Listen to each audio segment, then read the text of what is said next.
Eu te agradeço, Deus, por se lembrar de mim, pelo teu favor, é o que me faz crescer. Eu vivo pela fé e não vacilo. Eu paro fazer, sou de Deus, sou de Cristo. Você mudou a minha história e fez o que ninguém podia imaginar. Você acreditou, isso é tudo, só vivo pra você.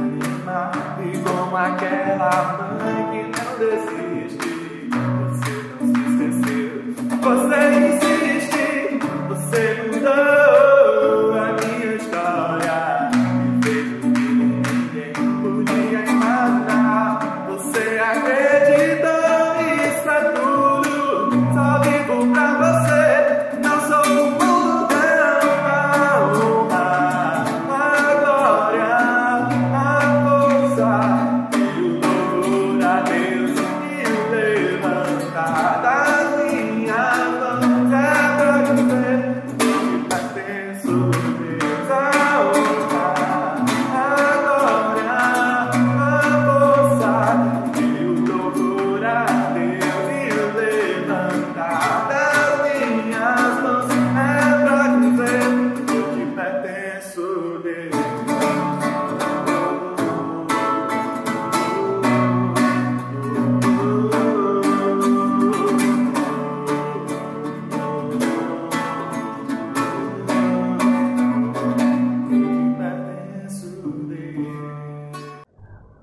Boa noite, Igreja Batista Viva, graça e a paz do nosso Senhor Jesus Cristo.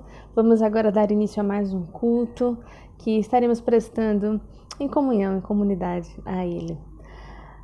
Após essa oração inicial, nós vamos cantar algumas músicas em louvor ao Senhor. Em seguida, ouviremos uma reflexão bíblica trazida pelo reverendo Hodson. E para finalizar, mais algumas músicas em adoração, fechando com uma oração final. Sejam todos muito bem-vindos. Vamos agora dar as boas-vindas ao nosso Espírito Santo. Oremos. Pai querido e bondoso Deus, Tu és bem-vindo ao nosso meio, Tu és bem-vindo a cada um dos lares que neste momento se volta a estar em comunhão na Tua igreja, a cada um dos lares que neste momento, ligado por uma tela, está buscando a comunhão dos irmãos, a comunhão do Teu corpo e da igreja, Pai. Obrigado porque o Teu Espírito, estando em cada um desses lugares, único como Ele é, nos faz igreja, nos faz estar em um templo só, Senhor, em um tempo só. Muito obrigada por isso, muito obrigada porque o Seu plano é sempre perfeito, Senhor. Nós queremos Te pedir neste momento, Pai, que Tu recebas este culto, que Tu recebas a nossa oração, o nosso louvor, Senhor, que Tu abençoes o Teu ministro, que hoje trará a palavra para nós, Pai, que ele possa encontrar sempre em Ti a força, a inspiração e orientação nessa vida, Pai. Obrigado porque ele se dispôs a trazer a palavra para a gente neste domingo, Senhor.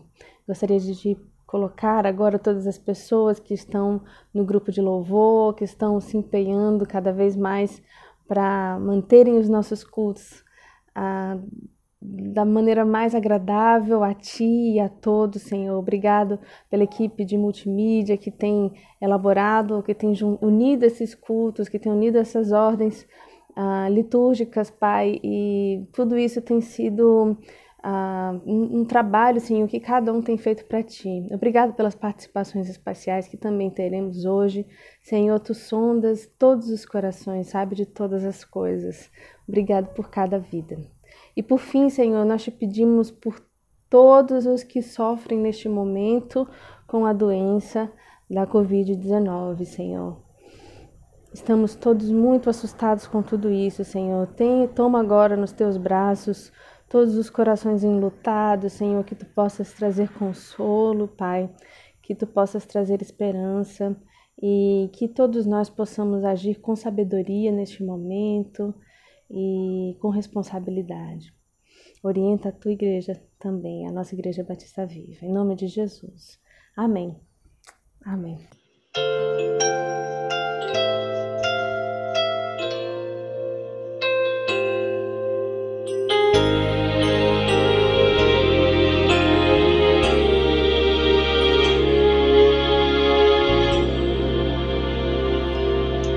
Só de ouvir tua voz, de sentir teu amor, só de pronunciar o teu nome,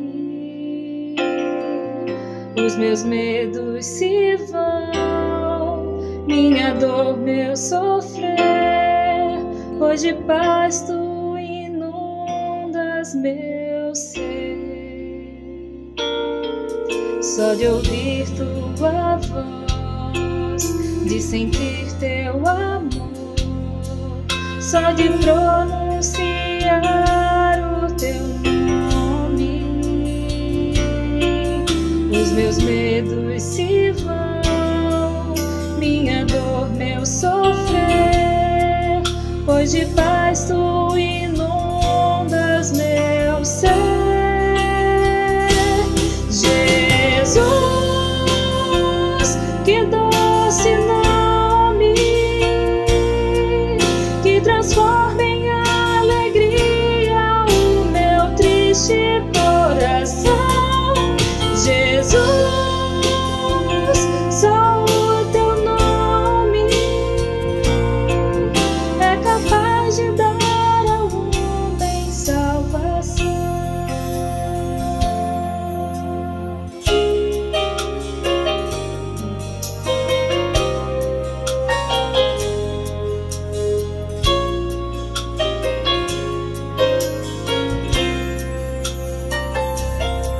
Só de ouvir tua voz, de sentir teu amor, só de pronunciar o teu nome,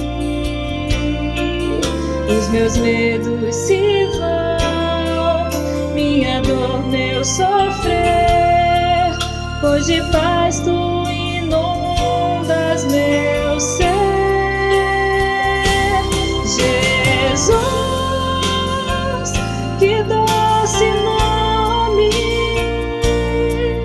que transforma em alegria o meu triste coração.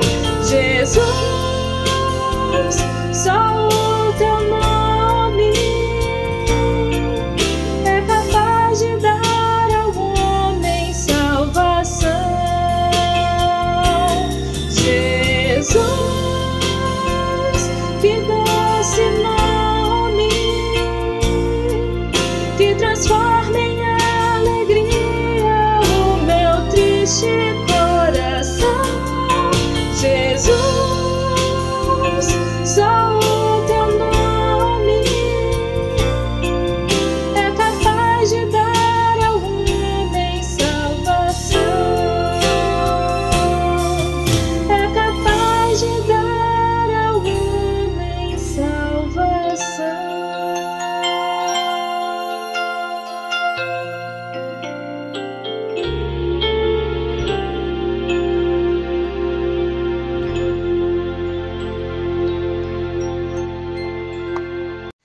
Meus irmãos, quem é um pouquinho mais experiente, quem era da década de 70, década de 80, certamente conheceu uma banda chamada Bee Gees. Não sei se todos aqui conhecem, Vocês já ouviram falar dessa banda. Quem não ouviu falar, sem fazer propaganda, é uma banda muito boa. E essa banda tem uma música chamada How Deep Is Your Love? Qual é a profundidade do seu amor? É interessante porque essa pergunta ela vai nortear a nossa reflexão nesse dia de domingo. Qual é a profundidade do amor? Qual é a profundidade do amor de Deus por nós, seres humanos? Qual é a profundidade do amor que nós, seres humanos, temos para com Deus? E qual é a profundidade do seu amor para o seu irmão? How deep is your love? É a pergunta que eu queria que a gente respondesse sinceramente nesse domingo. E nada mais justo para responder essa pergunta que a gente voltar à palavra de Deus, que certamente é muito mais inspirada de que qualquer compositor. Embora os compositores também possam ser inspirados de alguma forma, mas nenhum deles certamente se compara à inspiração do Espírito Santo. E dos autores bíblicos, nenhum falou tanto do amor, com tanta propriedade e com tanta firmeza quanto o apóstolo João. Justamente ele é considerado o apóstolo do amor.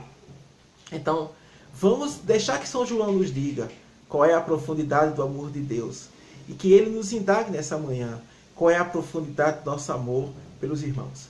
Abramos as nossas Bíblias no capítulo 3 da primeira carta de São João. Capítulo 3 da primeira carta de São João, começando com o verso 11. Porque a mensagem que ouviste desde o princípio é esta, que nos amemos uns aos outros. Não como Caim, que era do maligno e matou o seu irmão. E por que o matou? Porque suas obras eram más e as do seu irmão eram justas. Meus irmãos, não vos admireis se o mundo vos odeia. Nós sabemos que já passamos da morte para a vida, porque amamos os irmãos. Quem não ama, permanece na morte. Todo o que odeia o seu irmão é homicida. E sabeis que nem o homicida tem a vida eterna, permanecendo em si. Nisso conhecemos o amor. Cristo deu sua vida por nós e devemos dar nossa vida pelos irmãos. Quem, pois, tiver bens nesse mundo e vendo o seu irmão em necessidade, fechar-lhe o coração, como o amor de Deus pode permanecer nele. Filhinhos, não amemos de palavra nem de boca, mas em ações e em verdade. Vamos orar nesse instante. Senhor nosso Deus, que Tua palavra possa nos responder esta pergunta. Qual é a dimensão do Teu amor por nós? E que essa mesma palavra possa nos ajudar a chegar à perfeição do amor de Cristo. Amém. Então, o apóstolo ele começa com uma frase bem interessante. Porque a mensagem que ouviste desde o princípio. É interessante porque João, nesse momento aqui, ele tem uma atitude fundamentalista. No bom sentido da palavra fundamentalista. Ele busca voltar aos fundamentos da verdadeira igreja cristã. E por que João faz isso? Quando João escreve esse texto, quando o apóstolo João ele escreve esse texto, ele já está com uma idade bastante avançada. Esse texto foi escrito provavelmente no ano 90 depois de Cristo. E ele escreve para a igreja de Éfeso, na atual Turquia. João, inclusive, ele tem uma atitude com essa igreja bem interessante, porque é uma atitude bem paternal. Você vai perceber que ele é o único dos apóstolos que usa essa expressão, filhinhos. E ele se considera, ele se chama de o ancião, o presbítero, quer dizer, aquele que é mais velho. Tem uma atitude paternal com a igreja, de cuidado e de amor por essa igreja. E é interessante que João faz isso no momento em que essa igreja, a igreja de Éfeso, ela estava vivendo uma crise muito séria. A tal ponto que, se a gente ler todas as 3 epístolas em sequência, eu já fiz essa experiência, você vai perceber que essa crise vai se agravando, ela não vai diminuindo. E o que provoca essa crise? O que provoca essa crise é o surgimento de um inimigo muito sério e muito perigoso. Um inimigo interno à igreja, chamado de gnosticismo. Não vai dar tempo nessa reflexão, e nem a nossa intenção, refletir sobre o gnosticismo. Basta dizer o seguinte: o gnosticismo é perigoso porque ele não é um inimigo externo, ele é um inimigo interno. Ele está dentro da igreja. E o gnóstico ele tinha uma característica. Ele usava as mesmas palavras que usavam os cristãos. Ele provavelmente fazia os mesmos gestos. Ele usava as mesmas roupas. Ele até usava os mesmos textos. E parte desses textos, inclusive, são os textos de João. A gente sabe, quando a gente estuda a história da igreja, que os gnósticos tinham um amor especial, digamos assim, pelo quarto evangelho, pelo evangelho de João. Então eles usavam o evangelho de João para ensinar uma falsa doutrina. Antigamente tinha uma propaganda de shampoo, que era chamado shampoo Denorex. Parece, mas não é. Os gnósticos são assim. Eles parecem cristãos, eles se comportam exteriormente como cristãos, eles falam como cristãos, mas falta alguma coisa essencial para que eles sejam verdadeiramente cristãos. Quais são essas duas coisas essenciais que faltam aos cristãos? São João vai dizer que a primeira coisa delas é: eles não compreendem a dimensão e a profundidade do amor de Deus. Como eles não têm essa compreensão dessa profundidade, eles não conseguem verdadeiramente amar como é necessário. Então o problema dos gnósticos é um problema com relação à compreensão do amor. E qual é a profundidade do amor de Deus? E João vai deixar bem claro: a profundidade do amor de Deus é infinita. Deus amou o mundo de forma infinita. E ele chegou ao ponto de abdicar de parte da sua própria divindade para assumir a carne humana, habitar entre nós e nos trazer a salvação. Essa é a base, inclusive, do Evangelho. João 3,16 diz assim: porque Deus amou o mundo de tal maneira que deu o seu único Filho, que desceu, que assumiu a nossa carne, a nossa natureza humana, para nos fazer filhos de Deus. Então, essa dimensão, essa profundidade do amor de Deus, os gnósticos não podiam aceitar. Para eles isso era uma loucura. Então eles diziam: não, não é verdade. Jesus não é verdadeiramente homem. Ele aparenta ser homem. Ele é uma espécie de avatar hindu. E isso é uma questão importante que eu queria chamar a atenção de vocês. A grande diferença do cristianismo para as religiões orientais. No hinduísmo, por exemplo, vocês devem saber disso. Eu sou professor de religiões comparadas, dou aula de religião na Universidade do Estado do Rio Grande do Norte. O hinduísmo tem algo parecido com o cristianismo. Parecido porque é meu Denorex, que é o conceito de avatar. Por exemplo, Vishnu, ele é um avatar, então ele assume a aparência humana. Por exemplo, Krishna. Krishna é um avatar de Vishnu. Então, alguns cristãos muitas vezes se confundem na Índia, até alguns indianos se confundem com essa mensagem, dizem assim: olha, Krishna é um avatar de Deus, como Jesus é um avatar de Deus, de Yahvé. Não, não é assim. Porque não é verdade que Krishna é igual a Jesus, porque Jesus ele não é uma aparência de homem, ele é verdadeiramente homem. Ele verdadeiramente sentiu dor, ele verdadeiramente sentiu sede, ele verdadeiramente viveu como um de nós. E em tudo ele foi como um de nós, menos no pecado. Então o mistério da encarnação, o sentido da encarnação é algo muito duro para os gnósticos. Os gnósticos não podem aceitar essa dimensão do amor de Deus. O amor de Deus para os gnósticos, portanto, tem um limite. Deus ama até o momento de se aproximar de nós, mas ele sempre mantém uma reserva. Ele não ama suficientemente a ponto de assumir a nossa natureza humana. Mas aquilo que não é assumido não é perdoado. Aquilo que não é assumido não tem como ser curado. Essa é a base, inclusive, da verdadeira cristologia. A cristologia de Atanásio. Atanásio dizia que se Cristo não fosse verdadeiramente homem, nós não tínhamos como ter certeza da salvação. Meus irmãos, isso é muito sério. Observe que João diz: voltemos ao princípio. O que foi que eu ensinei para vocês desde o início? Que Deus é amor. Esse, inclusive, é um texto muito importante que está nessa mesma carta. No capítulo 4, versículo 7. João diz o seguinte: Deus é amor. Não apenas que Deus ama, o que já é considerado muito difícil para outras religiões. Por exemplo, tem religiões que dizem que Deus não pode nos amar. Todas as religiões pagãs têm esse pressuposto. Você tem uma relação com Deus, mas é uma relação de distância. Você se aproxima dos deuses, mas você tem que sempre lembrar que os deuses são os deuses e você é você. Você existe para servir aos deuses. Mas os deuses não vão amar você porque você é um nada. Você é uma coisa insignificante. Quem é você para que os deuses possam lhe amar? Isso é interessante, porque essa mesma reflexão sobre a profundidade do amor de Deus, nós encontramos no salmista. O salmista, no Salmo 8, ele diz o seguinte: olhemos para o homem. Quem é ele? Um ser tão pequeno, tão frágil. Da natureza não há um ser mais frágil que o ser humano. Um simples vírus nos coloca na situação que nós estamos. Quem somos nós na natureza? Não passamos de 100 anos. Tartarugas vivem 300. Quem somos nós na natureza? Quando nós nascemos, somos as miseráveis das criaturas. Se formos abandonados por nossos pais, por exemplo, fisicamente não sobrevivemos nem sequer um dia. E se formos abandonados emocionalmente, temos traumas que podem nos acompanhar por toda a nossa existência. Nós somos seres muito frágeis. Mas, no entanto, o salmista diz: quem é o homem para que tu te lembres dele? No entanto, tu fizestes um pouco menor que os anjos. Olha que interessante, o salmista diz assim: quem é o homem para que Deus se lembre dele? Mas aí vem a mensagem cristã. A mensagem judaica diz assim: o homem é a criação de Deus, ele é a semelhança de Deus.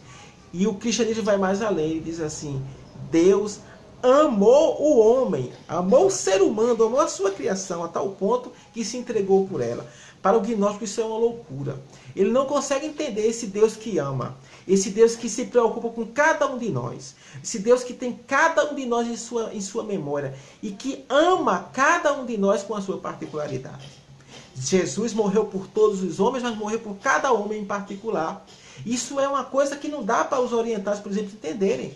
Daí porque nenhuma cultura tem mais valor ao indivíduo quanto tem a cultura ocidental. E por que isso? Porque na base da nossa cultura está a revelação de Deus no Antigo e no Novo Testamento. Esse é o verdadeiro Deus em contraponto aos deuses pagãos. E é interessante isso, porque o gnosticismo, ele na verdade ele é uma filosofia que traz elementos do paganismo, que traz elementos do orientalismo para dentro da igreja de forma disfarçada. Quem lembra, inclusive, a chamada Nova Era, é exatamente isso. Isso é o gnosticismo. E qual é a dificuldade do gnosticismo? Aceitar que Jesus Cristo seja Deus. E aceitar que o coração de Deus é um coração amoroso. Deus é um Deus que nos ama. Essa é a grande diferença entre nós e os pagãos. Por isso que não é verdade que todas as religiões sejam iguais. As religiões são bem diferentes. E todas elas são diferentes do cristianismo. Mesmo, por exemplo, o islamismo. O islamismo que tem muita coisa semelhante ao cristianismo. Eles leem os textos do Antigo Testamento, eles acreditam no único Deus, mas é interessante, porque os muçulmanos dizem que Deus não é pai. Deus não gera nem é gerado. Essa é a base, inclusive, da Sharia. É a base, inclusive, da profissão de fé do Islã. Deus não gera e nem é gerado. Portanto, Deus não ama os seres humanos como nós imaginamos. Porque Deus é somente o juiz. O justo juiz. É verdade isso. Deus é o justo juiz. Mas o que é que Jesus nos diz sobre Deus?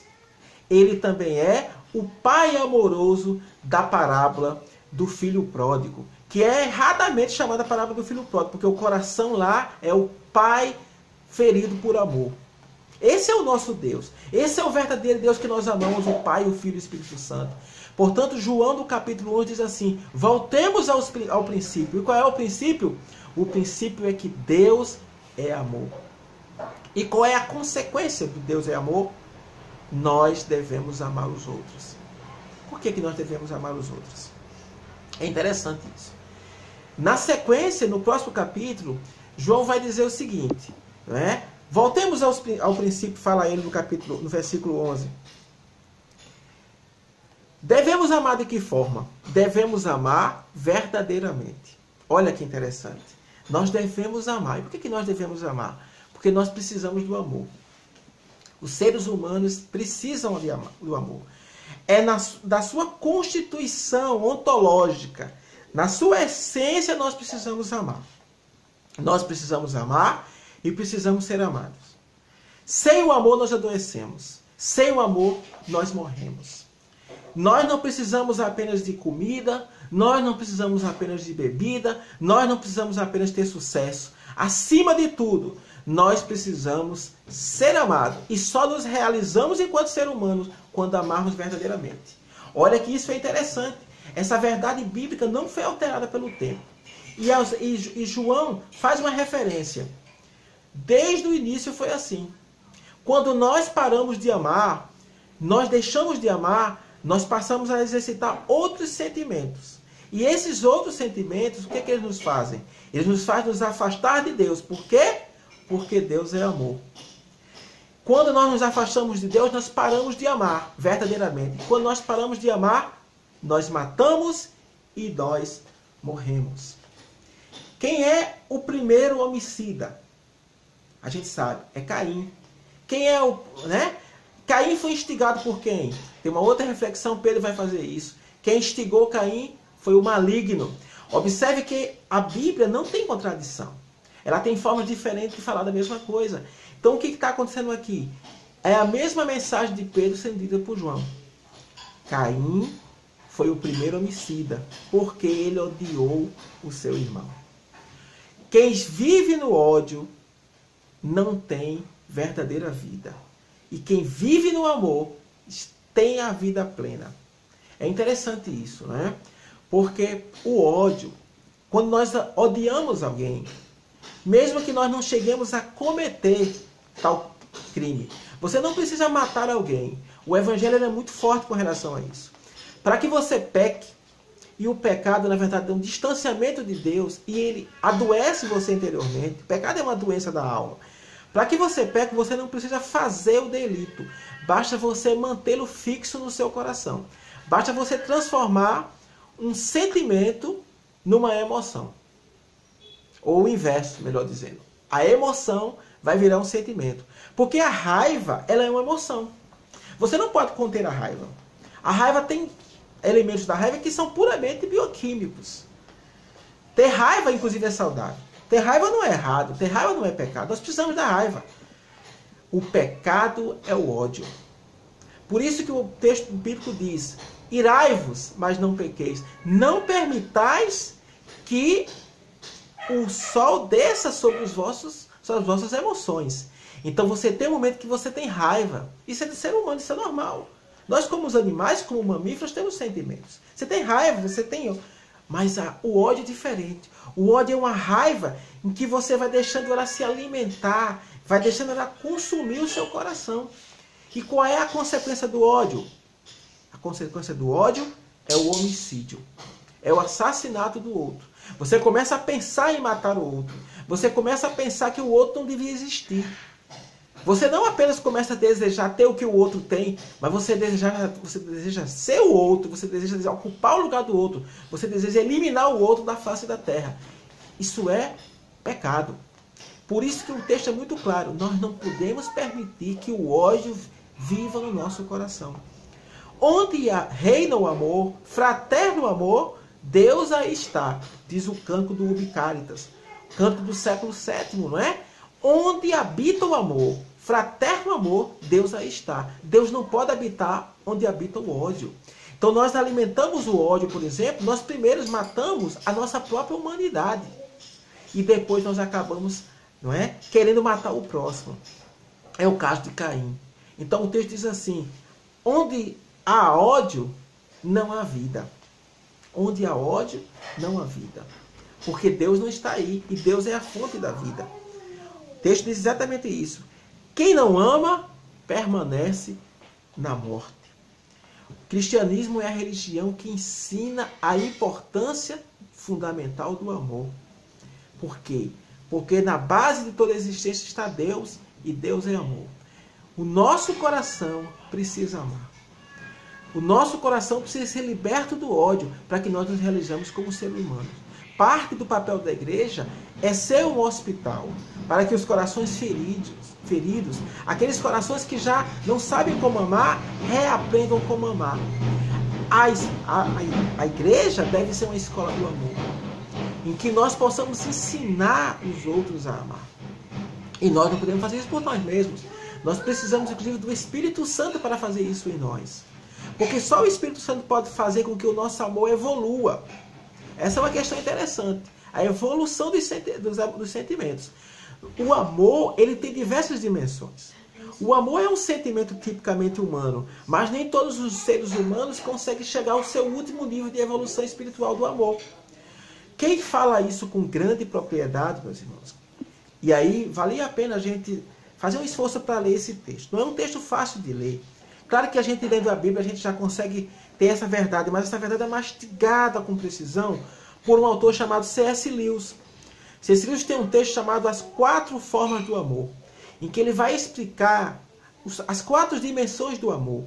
E ele vai dizer que a última dessas dimensões, que é o amor que João está falando aqui. No texto grego, João usa uma palavra muito precisa da teologia, que é a palavra ágape, que a gente traduziu corretamente por caridade.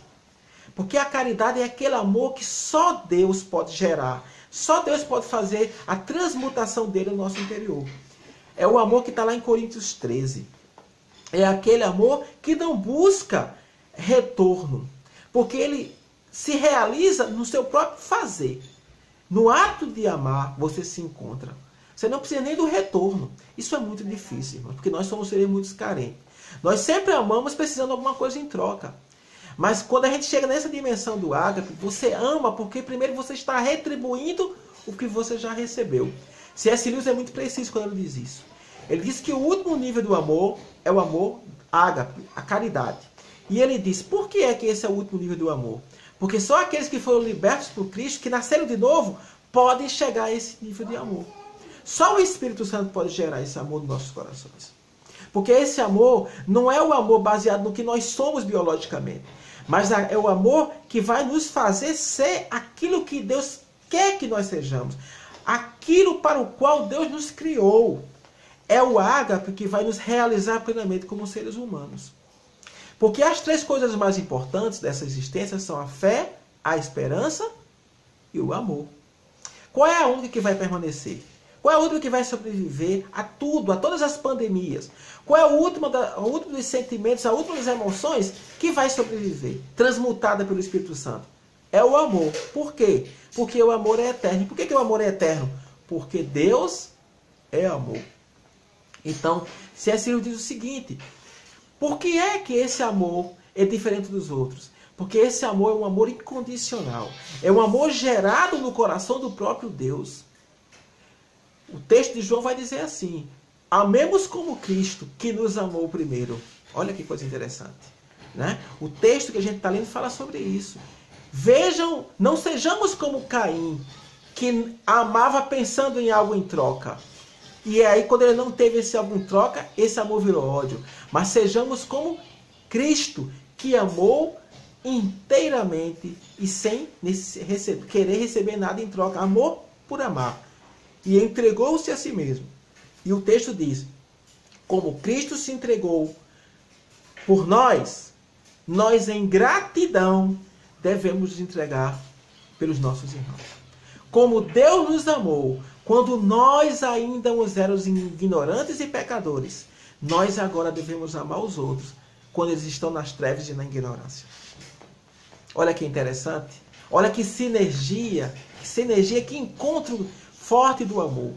Deus, ele poderia fazer tudo sem nós, mas ele decidiu fazer por nós e em nós. Ele decidiu fazer por nós e em nós. É nossa responsabilidade levar esse amor, espalhar este amor pelo mundo. É a nossa responsabilidade levar a luz do amor às trevas do ódio e da ignorância. E isso é muito difícil, meus irmãos. Mas é o nosso dever. Por que nós devemos fazer isso? Porque Ele nos amou primeiro. C.S. Lewis diz o seguinte, Deus nos amou não porque nós éramos amáveis, mas porque Deus é amor. Deus nos amou não porque nós éramos amáveis, mas porque Deus nos amou. Qual é a profundidade do amor de Deus? How deep is your love? É infinita. Nós não podemos medir e nem controlar a profundidade do amor de Deus. Não podemos fazer isso. Nós não podemos dizer assim, esse pecado Deus não perdoaria. Porque nós não temos essa dimensão. Qual é a profundidade do amor de Deus? É claro que nós também não podemos dizer quem Deus vai perdoar. Nós podemos dizer que o amor de Deus é infinito.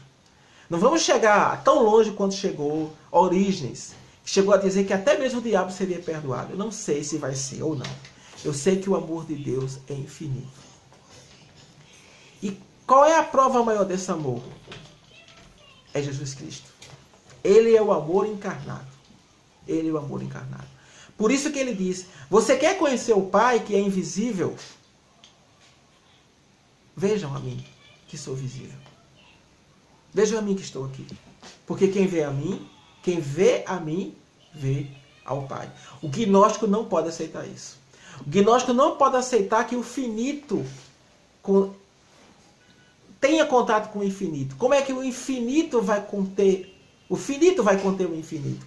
Como é que o humano vai conter o divino? Esse é o mistério da nossa encarnação. E João vai dizer isso. Se você diz que ama a Deus, que você não vê, e você odeia o seu irmão que você vê, você é um mentiroso. E a verdade não está em você. E você não é um cristão verdadeiro. Isso é muito duro, meus irmãos. Isso é muito forte. Mas isso precisa ser dito. O amor cristão, o amor a Deus, ele passa necessariamente pelo amor aos outros. Pelo amor aos irmãos, aos que estão próximos. Essa história de você amar a humanidade, deixe para Deus amar a humanidade. Concentre-se em amar o seu irmão que está do seu lado. Pare de querer salvar a humanidade, e amar todos os homens, de todos os jeitos, todas as culturas. Não. Concentre-se em amar a sua esposa, que está do seu lado. Carne e osso, que você conhece, com os defeitos que ela tem. Concentre-se em amar o seu marido, concentre-se em perdoar o seu marido, concentre-se em salvar, tentar salvar o seu marido. Pelo amor, pelas orações e pelo exemplo. Deixe que Deus vai salvar a humanidade se assim Ele quiser. Sua obrigação é amar o seu próximo, amar o seu irmão. Então, João aqui dá uma dimensão prática. Porque os gnósticos, eles eram conhecidos pelas suas grandes teorias mirabolantes para salvar a humanidade. Os gnósticos têm teorias complexas. Né? Esse é o gnosticismo. É a gnose oriental. É a ideia da salvação por meio da sabedoria. É a iluminação. O indivíduo sentou e se iluminou e agora ele tem um caminho para todo mundo se salvar. João diz, não é esse o caminho cristão. O caminho cristão é o caminho do amor redentor, que acontece com o seu próximo, com o seu irmão. Porque se você diz que ama a Deus, que você não vê, e que é incompreensível para você, e você odeia o seu irmão, que você pode minimamente tentar compreendê-lo, você é um mentiroso. Assuma isso e tente trabalhar isso em você. E João vai mostrando isso com clareza. Podem ver os outros versículos aqui que ele fala. Você diz que ama a Deus, mas você odeia o seu irmão. E aí João diz o seguinte, ele não diz, aí eu peço que o Espírito Santo me guie, mas eu acho que é isso que ele quer dizer. Alguma coisa, talvez pior do que o ódio, que fez com que Caim matasse Abel. Alguma coisa que ainda faz muito mais mal ao amor do que o ódio. É a indiferença. Pior que o ódio é a indiferença. Porque o ódio, ainda você tem ainda, mesmo que o seu coração esteja um coração doente, ele é um coração que está vivo. Agora, quando você é indiferente, a vida já desapareceu. Não há mais ânimos ali. Não há mais alma ali. Aí é um coração que está morto. Um casal, por exemplo, que às vezes a gente vê um casal discutindo e brigando. Claro que não é esse o padrão bíblico para a família. Mas muitas vezes ali ainda há vida. O casal está lutando para sobreviver. Por isso que estão brigando. Quem trabalha com acompanhamento pastoral, quem trabalha com terapia de casal sabe disso. Mas de repente o casal para de brigar. Porque o outro não diz mais respeito a você. Você não está mais nem aí para o outro. A vida dele não faz mais sentido para você. É interessante isso, porque depois que mata Caim, mata Abel, Deus pergunta para Caim, onde está o teu irmão? Qual é a resposta de Caim? Por acaso sou eu guarda do meu irmão? Meus irmãos, quantas vezes a gente não diz isso? Contra a gente não age igual a Caim. E a gente diz assim, a gente vai para a igreja e passa por cima de uma pessoa que está na rua. Dá meia volta, passa por cima dela, se possível. E aí diz assim, o que eu tenho a ver com isso? Isso é coisa do governo. O governo que faça a sua parte. Isso é para o governo resolver. Ou diz assim, eu vou votar para isso resolver, porque acabar com isso. Ou seja, que tenho eu a ver com isso? Por acaso sou eu guarda do meu irmão? E o que o Senhor diz? Sim, Caim. Você é guarda do seu irmão, sim. Você é guarda. Você é responsável pelo seu irmão, sim. É exatamente essa mensagem que está aqui no Evangelho de João. João diz, você vê o seu irmão com necessidade. Você tem condições materiais e econômicas de ajudá-lo. E você fecha o seu coração. Você não é ainda um verdadeiro cristão. Por quê? Porque você não é capaz de amar o outro, podendo amá-lo. Porque você não se sente responsável por ele. Você está na igreja, mas você acha que aquilo não é responsabilidade sua. Cada um no seu quadrado. Mas não é assim a igreja. Porque São João, nesse ponto, ele concorda com Paulo e em vários outros pontos. Nós somos um corpo. Como é que você pode viver bem, dormir bem, sabendo que seu irmão está passando fome? Como é que você pode estar tranquilo sabendo que seu irmão não tem o que comer? Que seu irmão não tem onde trabalhar? Seu irmão não tem condição de... Você pode estar bem com a sua família e saber que a família do seu irmão, ele não tem o que comer nessa noite? Como você pode fazer isso? São João é muito duro. Quem faz isso, o amor de Deus não está nele. Porque Deus é amor. Irmãos, vou dizer com as palavras de São João, amemos de verdade. Amemos com ações e não com palavras. Interessante isso, viu? Por quê? João está criticando os gnósticos, que falavam muito de amor, mas eram incapazes de dar uma esmola a um cego. Irmãos, essa crítica cabe com precisão, infelizmente, a muitas vezes aos cristãos, em especial aos cristãos evangélicos. Quantas vezes nós passamos horas e horas falando mal, criticando o Espiritismo, pelos seus erros teóricos, enquanto nós cometemos erros práticos. Enquanto nós cometemos erros práticos. Não é? Por quê? Porque João vai dizer, o verdadeiro amor não é uma emoção. O verdadeiro amor é uma forma de vida. O verdadeiro amor é ação. Interessante isso. Porque isso explica parte da dificuldade que nós temos hoje dentro das igrejas, para os casais. O indivíduo, ele se apaixona. Ele tem uma dimensão do amor, a dimensão eros, que é uma dimensão correta, faz parte. Crescer e multiplicar. Está correto você desejar, mas não pode parar nisso. E aí o que acontece? Nenhum casamento resiste ao eros o tempo todo. A não ser se você tem algum distúrbio. Você não vai viver só nisso. Né? Aí chega um momento que você vai diminuir essa intensidade. E o que as pessoas dizem? Ah, eu não sinto mais que eu amo. Não sinto mais que eu amo. Ah, acho que o amor passou. Mas não é esse o modelo de amor que Deus quer para nós. Não é esse o modelo de amor. Porque o amor que está se falando aqui, ele não é só um sentimento, ele é uma atitude. Não é você ficar o tempo todo dizendo para o outro, eu te amo, eu te amo, eu te amo. É você levar um remédio para ele quando ele está doente. É você se sacrificar para que ele não passe fome. É você levantar todo dia e trabalhar 8, 12 horas por dia para que seu filho tenha comida, tenha roupa. Isso é um verdadeiro amor. O amor é uma atitude. Não é uma palavra vã, não é um conceito filosófico que o João está dizendo. Porque não foi assim que Deus nos amou. Deus nos amou com uma teoria esotérica. Deus nos amou por uma atitude. Jesus morreu na cruz por nós. É uma atitude que faz com que a gente prove que é ou não é cristão. Meu irmão, isso é um desafio. Observe que isso é um desafio para nós. E eu gostaria de concluir essa nossa reflexão sobre o amor, sobre esse desafio, colocando para vocês um texto bem interessante, que fala sobre exatamente o que João está dizendo. Tem um autor chamado Tertuliano de Cartago. Ele viveu na África, no século IV. Tertuliano ele é muito importante para a história da igreja. Inclusive, infelizmente, Tertuliano, no final da vida dele, entrou por uma heresia que negava o amor. Infelizmente, eu espero que no final da sua vida Deus tenha tocado Tertuliano, ele tenha voltado, tenha percebido, se arrependido. Tertuliano entrou por uma heresia que negava o amor, a profundidade do amor de Deus. Olha que interessante, nenhum teólogo está livre de cair numa heresia. Mas não é por isso que eu vou negar tudo que Tertuliano fez. Então, uma parte da vida de Tertuliano é muito importante. Ele criou mais de 200 palavras que não existiam.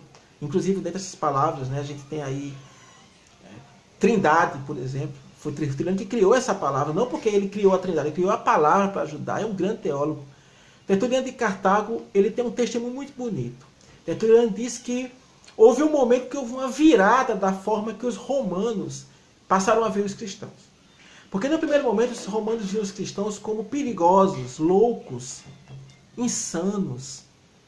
Porque tinha uma campanha de fake news contra os cristãos. Diziam que eles comiam sua própria carne, que eles comiam carne de bebês, que eles faziam, os irmãos casavam com as irmãs, viviam uma espécie de relação impura, imoral, né? Que não era isso. Porque, como se chamavam de irmãos e irmãs, entendiam assim. Mas o primeiro fake news foi contra os cristãos. Daí, inclusive, sei que depois os cristãos tocaram fogo em Roma, todos sabemos disso tudo. Mas houve um momento que Tertuliano diz assim, houve uma virada na história. Que momento foi esse? Foi o momento de uma pandemia. Aconteceu uma pandemia. E essa pandemia não se sabe o que foi. Provavelmente foi uma espécie de varíola ou uma doença infecto-contagiosa, semelhante ao nosso atual Covid, ao nosso vírus chinês.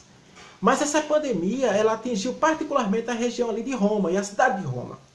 E muitas pessoas foram vitimadas por essa doença. E o que acontece durante esse processo? Os cristãos, eles, durante essa pandemia, eles se rebelaram. Porque como o cristianismo era proibido, você não podia dizer que era cristão. Então você tinha aquele caso que você tinha a serva e a senhora eram irmãs na fé, eram cristãs. Tem uma história muito bonita que eu sugiro que vocês leiam, que é a história de duas mulheres, duas mártires cristãs, Perpétua e Felicidade. Uma era a senhora e a outra era a escrava. E é muito bonita essa história porque a senhora cuida da escrava. Então, quando isso aconteceu em vários momentos. A senhora ia cuidar da escrava, que estava doente. E os romanos acharam aquilo assim. Eles não entendiam como é que uma senhora, como é que ela ia cuidar de uma escrava que estava doente. E eles cuidavam como quem estivesse cuidando do seu próprio irmão. Tertuliano diz assim, olhem e vejam o que aconteceu. O que foi que causou admiração aos nossos inimigos? Foi a nossa capacidade de amar. E eles diziam uns para os outros, olhem para os cristãos e vejam como eles se amam. Meus irmãos, não amemos com palavras, mas amemos com gestos. Porque se nós conseguirmos amar com gestos, em qualquer pandemia, em qualquer momento, nós vamos ser luz para este mundo. E nós vamos levar para os outros o verdadeiro amor, que é o amor por qual Cristo deu-se a si mesmo pela sua igreja. Que o amor de Deus, que a comunhão do Espírito Santo esteja nos nossos corações, agora e sempre. Amém. Meus queridos, depois da gente ter meditado na palavra de Deus, nos alimentado da palavra do Senhor, vamos fazer agora, digamos assim, a nossa reflexão mais profunda. Vamos sedimentar essa mensagem. E nós fazemos isso por meio da arte. A arte tem essa capacidade de nos tocar imensamente. Como eu falei, eu citei no sermão, existe um cântico chamado Ubi Caritas, é um cântico do ano 736. Esse cântico é baseado exatamente na epístola de São João, que a gente leu. Então ele fala sobre essa dimensão, essa profundidade do amor. How deep is your love? Onde está o amor de Deus? Qual é a relação do amor de Deus com o amor dos nossos irmãos? E para que a gente possa meditar, a gente tem que fazer um exercíciozinho. A gente vai achar uma posição confortável, calmar o nosso coração. E a gente vai fazer esse momento de meditação mais profunda. E para isso eu chamei aqui minha esposa, Edilene, né? Que ela tem uma voz muito bonita, modéstia à parte. E aí ela vai cantar para a gente essa canção. Ela é baseada num texto do grupo Tezé, é um grupo ecumênico, um grupo que tem cristãos de várias igrejas. Eles basicamente se reúnem para cantar. E a gente canta essa música 3 vezes. A gente vai cantando lentamente e vai meditando no que ela diz, deixando que ela se literalize no nosso coração. Que a gente possa fazer dela, né, esse nosso alimento para esse dia do Senhor, que é o domingo. Que Deus nos abençoe. E que Deus habite os nossos corações. Que seu amor preencha essa semana. Amém. Bom dia, irmãos. Graça e paz. Eu gostaria que vocês fechassem os olhos de vocês e pudéssemos meditar. Pedir para que o Espírito Santo nos encha nesse momento. Sendo grato por tudo que nós temos passado, por tudo que Deus tem nos propiciado, né? Que é a proteção, que é o seguro, que é o amor. Então fechemos os nossos olhos. Onde habita o amor, fraterno amor, onde habita o amor, Deus aí está, onde reina o amor, fraterno amor, onde reina o amor, Deus aí está, onde reina o amor, fraterno amor, onde reina o amor, Deus aí está, Deus aí está. Glória a Deus. Bom domingo a todos. Uma excelente semana.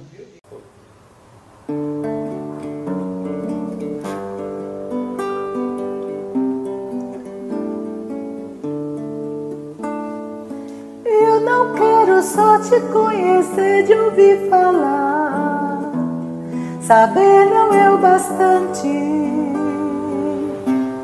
viver é muito mais que apenas ver de longe. O bom é desfrutar da tua intimidade, de toda a tua paz, Senhor Jesus. Não há bem maior que viver na luz, que ser teu seguidor. Ó, vem tocar o meu coração. Eu quero voltar ao meu primeiro amor. Que ninguém me diga como é doce a tua voz, eu mesmo vim prová-la, ouvi-la me chamar, para estarmos juntos fim de tarde no jardim, comunhão que embala, anelo de adorar, Senhor Jesus.